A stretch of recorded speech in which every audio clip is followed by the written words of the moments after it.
ಎಲ್ಲರಿಗೂ ನಮಸ್ಕಾರ. Welcome to Manju's study centre. Manju's study ಸೆಂಟರ್ಗೆ ತಮಗೆಲ್ಲರಿಗೂ ಆತ್ಮೀಯ ಸ್ವಾಗತ.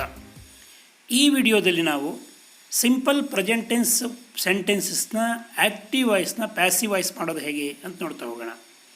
Active voice of simple present tense sentences contain subject in the beginning, verb and then object.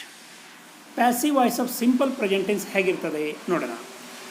Object in the beginning ಅಂದರೆ passive subject ಅಂತ ಕರಿತೀವಿ. ಅದನ್ನು ಈಸ್ ಫಾರ್ ಸಿಂಗ್ಯುಲರ್ ಆಬ್ಜೆಕ್ಟ್ ಇದ್ದಾಗ is ಬಳಸ್ತೀವಿ, ಪ್ಲೂರಲ್ ಆಬ್ಜೆಕ್ಟ್ ಇದ್ದಾಗ ಆರ್ ಬಳಸ್ತೀವಿ, V3 ಪಾಸ್ಟ್ ಪಾರ್ಟಿಸಿಪಲ್ ಅಂತ ಹೇಳ್ತೀವಿ.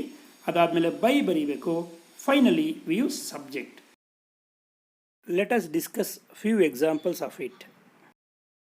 He eats chapati. Here he is the subject, eats is the verb action word, and chapati is the object. Then when it is written in the passive voice, chapati is a singular, so is written. Eaten is the V3 of eat, past participle of eat. By him, he becomes him. Second example is he teaches English. He is a subject, teaches is a verb, and English is object. English is taught by him is the passive voice. English is singular, so is used.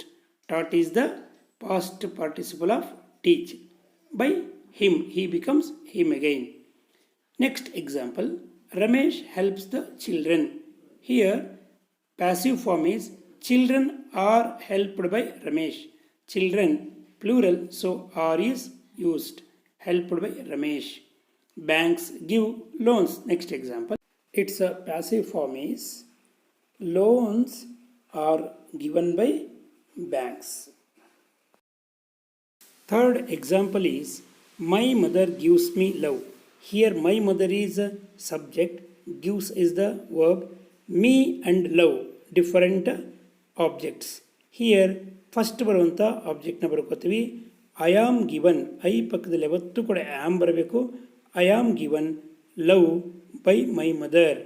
I am given love by my mother is the passive voice of my mother gives me love. Now let us discuss the active to passive of present continuous tense. Active voice ಹೇಗಿರ್ತದೆ ಅದರಲ್ಲಿ subject plus am for I am, is for singular, he is, she is, like that, or for plural, they are, these are, like that, and verb plus ing plus object. ಈ ಥರ ಇದ್ದರೆ ಅದನ್ನು active voice ಅಂತ ಕರಿತೀವಿ. ಅದರ passive voice ಹೇಗಿರ್ತದೆ, object ಇರ್ತದೆ, am ಅಥವಾ ಈಸ್ ಅಥವಾ are plus being is used, being and V3 as usual. Passive ವಾಯ್ಸಲ್ಲಿ V3 ಯೂಸ್ ಮಾಡ್ತೀವಿ, then by and then subject use ಮಾಡ್ತೀವಿ. ಒಂದು ಎಕ್ಸಾಂಪಲ್ ನೋಡ್ತಾ ಹೋಗೋಣ. Mahesh is riding the bike. Mahesh subject is ride plus ing, riding the bike active voice. ಇದರ passive voice ಹೇಗಿರ್ತದೆ, the bike first ಬರುತ್ತೆ, it's the singular, so is, bike is, being, is ಬಂದು I N G ಬಂದರೆ being use ಮಾಡಬೇಕು. Being, ridden, ರೈಡ್ನ past participle ridden. By whom, by Mahesh. We will discuss about the next example. He is distributing the sweets. He is distributing. ಅದು is ಬಂದಿದೆ, I N G ಬಂದಿದೆ, so ನಾವೀಗ being ಮತ್ತು past participle ಬಳಸಿ passive voice ಮಾಡಬೇಕು. The sweets R ಬರೀಬೇಕು ನಾವು. ಯಾಕೆ ಆರ್ ಬರಿತೀವಿ, ಸ್ವೀಟ್ಸ್ ಅನ್ನೋದು ಪ್ಲೂರಲ್ ಆದ ಕಾರಣಕ್ಕೆ ಬೀಯಿಂಗ್ ಬರೀಲೇಬೇಕು. ಬೀಯಿಂಗ್ನ distributed V3 by him. We will see the third example of this. He is appreciating me. He is appreciating me. ಇಲ್ಲಿ he ಅನ್ನೋದು subject, is appreciating verb, me is the object. Me ಈ ಕಡೆ ನಾವು passive ವಾಯ್ಸಿಗೆ ಬಂದಾಗ ಅದು I ಆಗಿ convert ಆಗ್ತದೆ. I am being appreciated by him. ಅಲ್ಲಿ ಆ್ಯಕ್ಟಿವಲ್ಲಿ ಮೀ ಇದ್ದಿದ್ದು, ಪ್ಯಾಸಿವ್ ಬಂದಾಗ ಐ ಆಯಿತು, ಹಿ ಇದ್ದಿದ್ದು ಇಮ್ ಆಯಿತು. ನೆಕ್ಸ್ಟ್ ಇದೇ ಥರ active voice of past continuous ಇದ್ದಾಗ ಹೇಗೆ ಮಾಡ್ತೀವಿ, same rules. Subject plus was for singular including I, or were for all plurals, verb I N G ಎಲ್ಲ ಇರ್ತವೆ.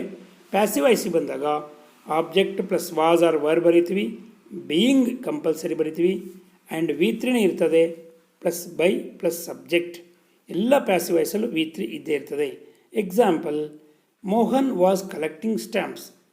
ಸ್ಟ್ಯಾಂಪ್ಸ್ ವರ್ ಬೀಯಿಂಗ್, ನಾವು ಗಮನಿಸ್ಬೋದು ಸ್ಟ್ಯಾಂಪ್ಸ್ ಪ್ಲೂರಲ್ ಆದ ಕಾರಣಕ್ಕೆ stamps var being collected by Mohan. He was calling them, they were being called by him. They were being, they ಮತ್ತು stamps ಎರಡೂ ಕಡೆ plural ಆದ ಕಾರಣಕ್ಕೆ ವೇರ್ ಬಂದಿದೆ. Next example, I was teaching English. English was being taught by me is the passive voice. Some verbs and their V3s are given here for you.